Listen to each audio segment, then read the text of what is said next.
Well, hello everyone. Phil Baumgart here with Safety Net Financial Group, and just wanted to talk about a couple of presentments that we did this week. It's been a pretty successful week for our explorations in commerce so far, and I've actually got these two right here. I wanted to just mention both of them to you.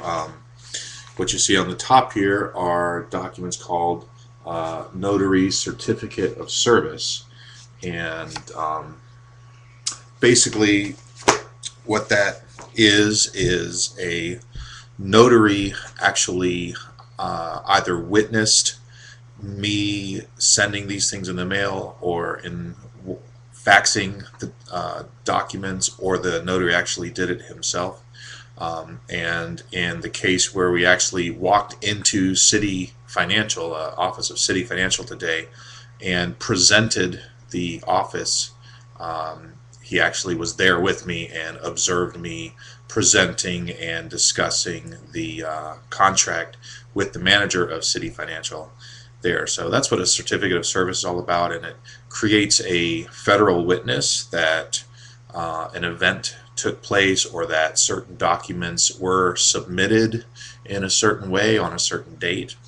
And it's very important because part of the contract is that any response to the contract must go to the notary and not to me as the person submitting the contract. That way, if there is no response, the notary can certify that under his oath to the Secretary of State that there was no response. And in the contracts, there are always conditions stating that if no response or an insufficient, deficient response is received, then here is what you are agreeing to through your silence or through your tacit acquiescence,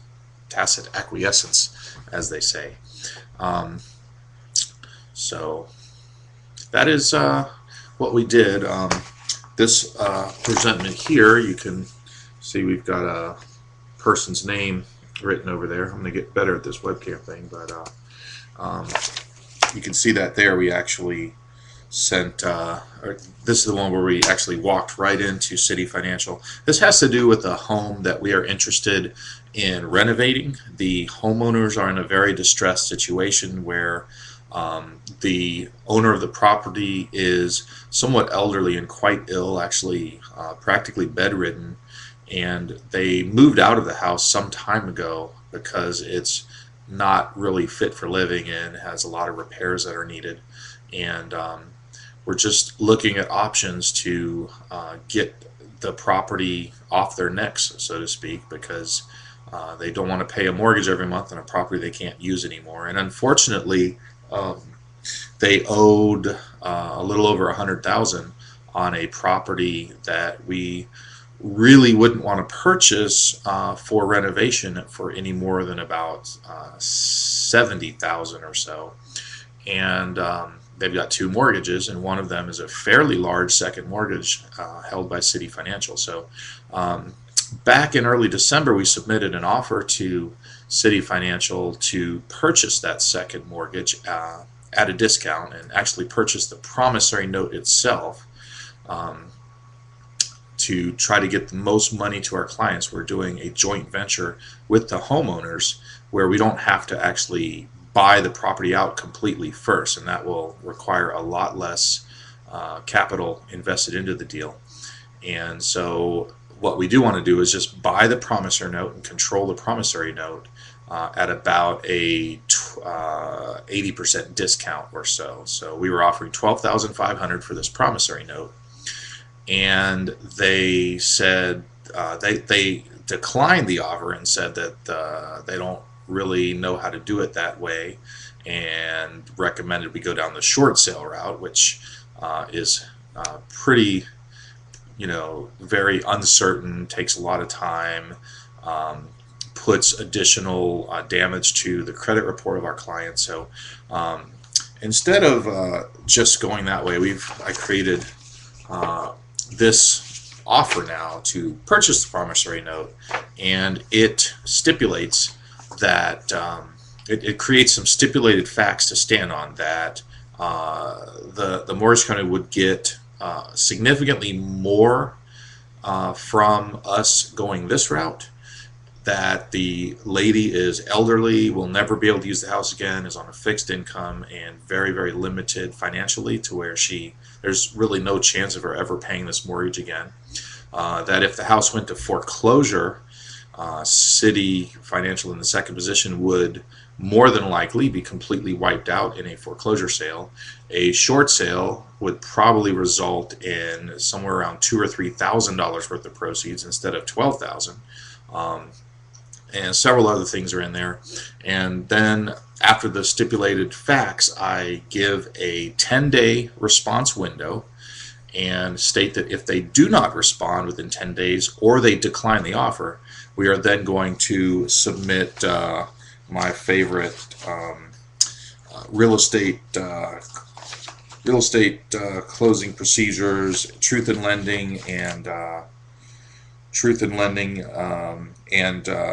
RESPA qualified written request, TILA request, complaint, dispute of debt, and validation of debt letter that basically prepares for a forensic audit of the loan to look at it very, very closely, and would even get into alleging some facts that the mortgage company never loaned the money in the first place. They used the borrower's credit instead of their own credit or funds to provide the loan, and a lot of really, really interesting things down that path. And when we submit that document, if they do not answer sufficiently, then at the tail end of that, they actually agree that there is no more debt owed. And of course, that would be a much better result for our clients, actually. So that's that presentment. And then the other one is with Wachovia, or now Wells Fargo Mortgage Company. This is a case where for over a year we've been trying to get a loan modification approved, and all we wanted was a forbearance of a couple of months of payments. I think when we started it was about 3 or 4 mortgage payments that was behind. We wanted a forbearance to set those to the back of the loan and make the loan current. And we wanted to change that adjustable rate mortgage to a fixed rate mortgage.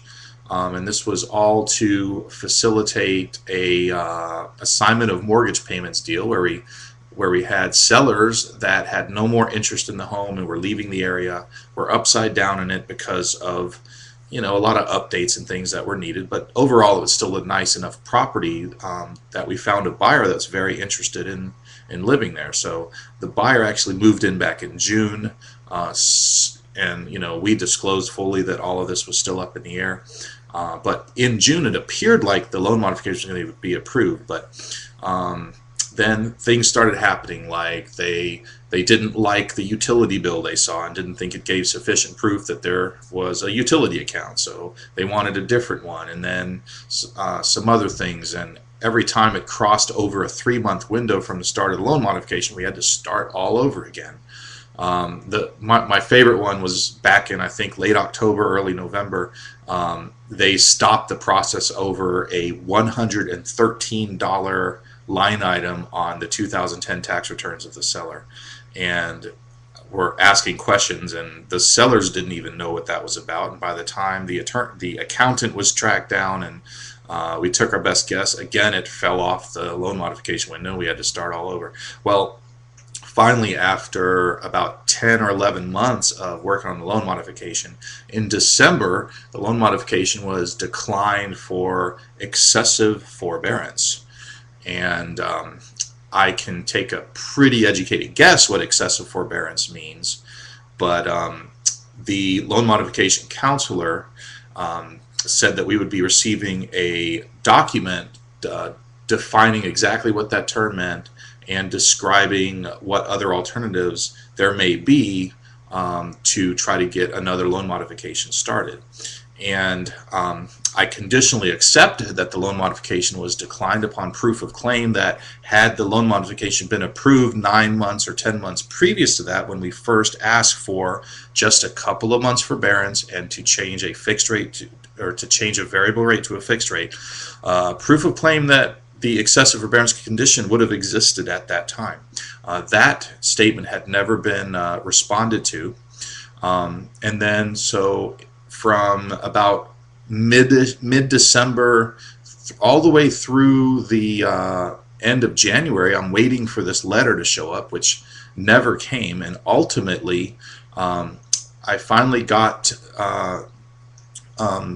Ultimately, near the end of January, the folks living in the house said, "Hey, there's a certified letter that needs to be picked up from the post office."